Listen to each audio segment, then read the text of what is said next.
আসসালামু আলাইকুম। স্বাগত জানাই বাংলাদেশ বনাম পাকিস্তানের মধ্যকার ২ ম্যাচ টেস্ট সিরিজের শেষ টেস্টের সর্বশেষ ফলাফল নিয়ে।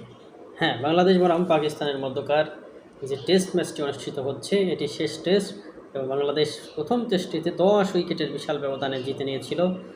আর আজকে জিততে পারলে একসাথে ২টি কাজ হবে। শুধু জয় নয়, শুধু সিরিজ জয় নয়, পাকিস্তানকে ধবল ধোলাই করা হবে। পাশাপাশি বাংলাদেশের টেস্ট ইতিহাসে এই টেস্টটি অবিস্মরণীয় এবং প্রথম স্থানে দখল করে থাকবে।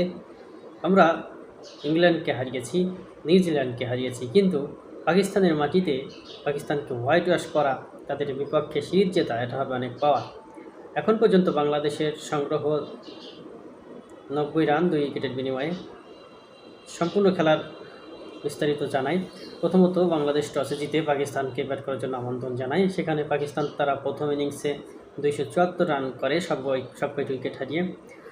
যেভাবে বাংলাদেশ তাদের প্রথম ইনিংসে ২৬২ রান করে সবকটি উইকেট হারিয়ে, যেখানে বাংলাদেশের পক্ষে লিটন দাস, মেহেদী হাসান মিরাজের দুর্দান্ত ক্যামিও ছিল। মেহেদী হাসান মিরাজ ৫ উইকেট নেওয়ার পর ৭৮ রানের অনবদ্য এক ইনিংস উপহার দেয়, যে সময় দল খুব বিপর্যয়ের মুখে ছিল। অর্থাৎ ২৬ রানে ৬ উইকেট হারানোর পর লিটন দাসের সঙ্গে দুর্দান্ত এক জুটি গড়ে তোলেন মেহেদী হাসান মিরাজ। পরবর্তীতে বাংলাদেশ ২৬২ রানে অল আউট হলে পাকিস্তান ব্যাট করে, তাদের দ্বিতীয় ইনিংসের ব্যাট শুরু করে এবং তারা ১৭২ রানে অল আউট হয়ে যায়। কোনো ব্যাটসম্যান সেভাবে নিজেদের মেলে ধরতে পারেনি। পুরা সিরিজ জুড়ে আমরা দেখেছি শুধু মোহাম্মদ রিজওয়ান, তিনি একটু খেলা করেছেন, আর দু একজন খেলেছেন, তাদের মধ্যে রিজওয়ানের কন্ট্রিবিউটটাই বেশি ছিল। বাংলাদেশের পরবর্তীতে টার্গেট আসে ১৮৫ রান। গতকাল বৃষ্টি বিঘ্নিত কারণে খুব বেশি বল খেলতে পারেনি বাংলাদেশ। খুব দুর্দান্তভাবে ৪২ রান উঠিয়ে ফেলে জাকির হোসেন এবং সাদমান ইসলাম।